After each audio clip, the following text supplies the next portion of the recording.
السلام عليكم ورحمة الله وبركاته. نحمده ونصلي على رسوله الكريم. أما بعد، أعوذ بالله من الشيطان الرجيم. بسم الله الرحمن الرحيم. দুনিয়াতে আমরা অনেক ধর্মে ধর্মিত আমরা মানুষ, বিভিন্ন ধর্মেতে বিভক্ত। এইরকম ভাবে আমরা মুসলমান ধর্ম একটা ধর্ম, কিন্তু তার মধ্যে আমরা মুসলমানদের মধ্যে মুমিন কারা? কেননা আল্লাহ সুবহানাহু ওয়া তাআলা মুমিনদের জন্য জান্নাতের ওয়াদা করেছে। সেই জন্য আমরা প্রকৃত কি মুমিন, সেটা একবার জানার দরকার আছে। প্রকৃত মুমিন যারা, তাদের কিছু বৈশিষ্ট্য আছে, তাদের কিছু গুণ আছে। সেই গুণগুলো আল্লাহ সুবহানাহু ওয়া তাআলা সূরা মুমিনুনের মধ্যে বলেছেন যে এই গুণগুলো যাদের মধ্যে আছে তারা প্রকৃত মুমিন, আর এই গুণগুলো যাদের মধ্যে নেই তারা কিন্তু প্রকৃত মুমিন নয়। সেই জন্য ভাই, আমরা কি প্রকৃত মুমিন?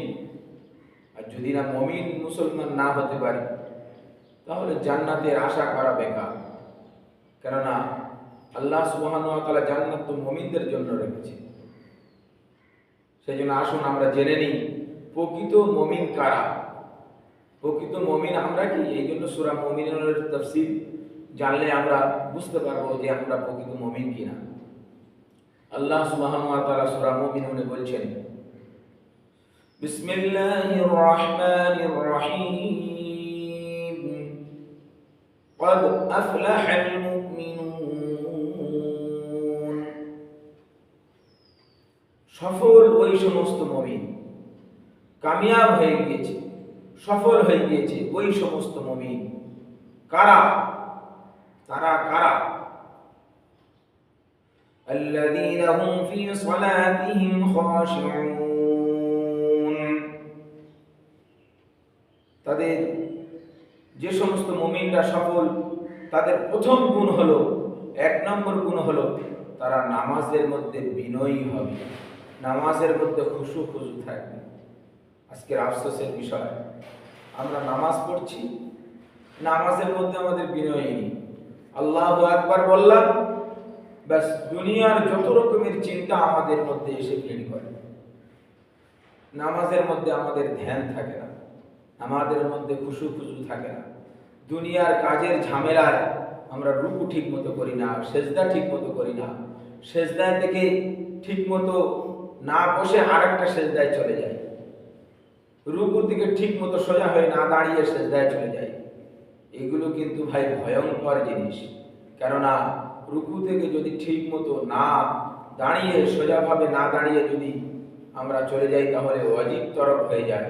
আর ওয়াজিব তরক হয়ে গেলে নামাজের মধ্যে সেজদায় সহ দিতে হয় না, তো নামাজ হয় না। আমরা সেজদাও সহ দিই না, আর রুকু থেকে ঠিক মতো যদি না দাঁড়াই, তাহলে আমাদের নামাজই হবে না। ওই রকম একটা সেজদা দিয়ে দ্বিতীয় সেজদায় যাবার আগে ভালোভাবে সোজাভাবে বসে তারপরে দ্বিতীয় সেজদায় যেতে হবে। সে জায়গায় আমরা সোজাভাবে না বসে দ্বিতীয় সেজদায় চলে যাই, তো এটা ওয়াজিব তরক করার জন্য যদি সোজা সেজদা না দিই, তাহলে নামাজ হবে না। এগুলোই আমাদের খেয়াল করতে হবে। এগুলো হলো নামাজের মধ্যে খুশু, নামাজের মধ্যে বিনয়ী অবলম্বন করতে হবে যে আমি কার সামনে দাঁড়িয়ে আছি?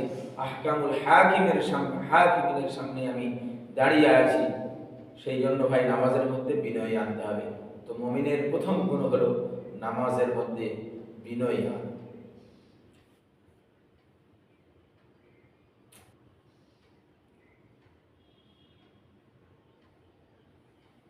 ওয়াল্লাযীনা হুম আনিল লাগবি মুরিদুন। মুমিনের দ্বিতীয় গুণ হলো সে বেহুদা কথাবার্তা বলবে না, বেহুদা কথাবার্তায় অংশ নেবে না। যেটায় বেহুদা মজলিস হবে, যেটায় বেফজুল কথাবার্তা হবে, বেফজুল আড্ডা হবে, বেফজুল আলোচনা হবে, সেটা থেকে সে এড়িয়ে যাবে, সে বেফজুল কথাবার্তার অংশগ্রহণ করবে না। এটা হলো মুমিনের দ্বিতীয় গুণ।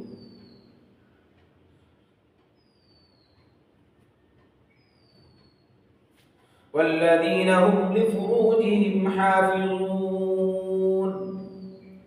মুমিনের তৃতীয় গুণ হলো সে নিজের লজ্জাস্থানকে হেফাজত করবে, নিজের লজ্জাস্থানকে হেফাজত করবে।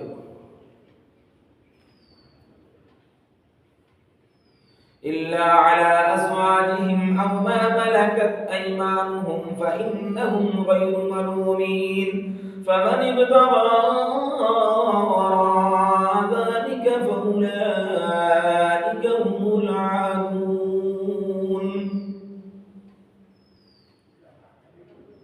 আর আল্লাহ সুবহানাহু ওয়া তাআলা বলছেন যে তোমাদেরকে যে স্ত্রী দান করা হয়েছে সেই বিবিদের তোমাদেরকে হালাল করা হয়েছে, সেই বিবি ছাড়া আদার্স কোনো দিকে তোমাদের নজর দেওয়া যাবে না।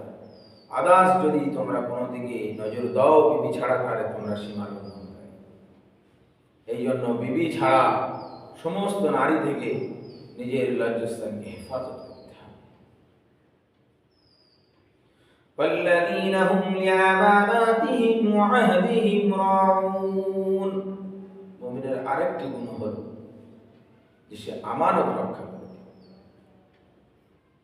টাকা পয়সার আমানত, কথার আমানত, যা কিছু তার কাছে আমানত রাখা হয় সে আমানত রক্ষা করে। মুমিনের এই গুণটা যে আমানত